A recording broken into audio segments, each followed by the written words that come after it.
Higit sa lahat, unawain ninyong walang makapagbibigay ng sariling pagpapakahulugan sa alinmang propesya sa kasulatan, sapagkat ang pahayag ng mga propeta ay hindi nagmula sa kalooban lamang ng tao, ito'y galing sa Diyos, at ipinahayag ng mga taong nasa ilalim ng kapangyarihan ng Espiritu Santo.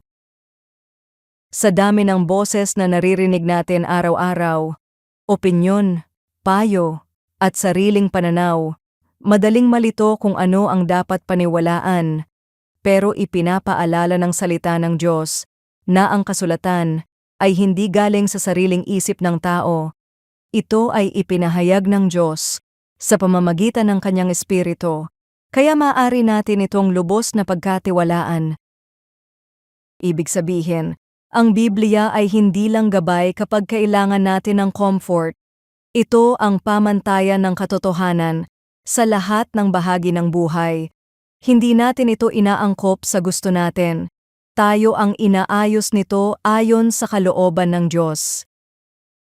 Kaya mahalagang gawing regular at intentional ang paglapit sa salita ng Diyos. Magtakda ng specific na oras araw-araw para magbasa at mag-focus sa pag-unawa. Pumili ng isang talata at itanong, ano ang sinasabi nito tungkol sa Diyos? Ano ang dapat baguhin sa akin? Isulat kahit isang konkretong hakbang at gawin ito sa araw na iyon. Si Arvin ay sanay magdesisyon base sa nararamdaman o payo ng iba, pero napansin niyang madalas siyang maguluhan at pabago-bago ang isip. Nang magsimula siyang magbasa ng Biblia araw-araw, hindi agad naging madali ang lahat, pero nagkaroon siya ng mas malinaw na batayan sa kanyang mga desisyon. Sa halip na umasa sa pabago-bagong opinyon, natutunan niyang bumalik sa salita ng Diyos, at doon niya nakita na ang katotohanan ay hindi nagbabago. Unti-unti, naging mas matatag ang kanyang pananaw at mas sigurado ang kanyang mga hakbang.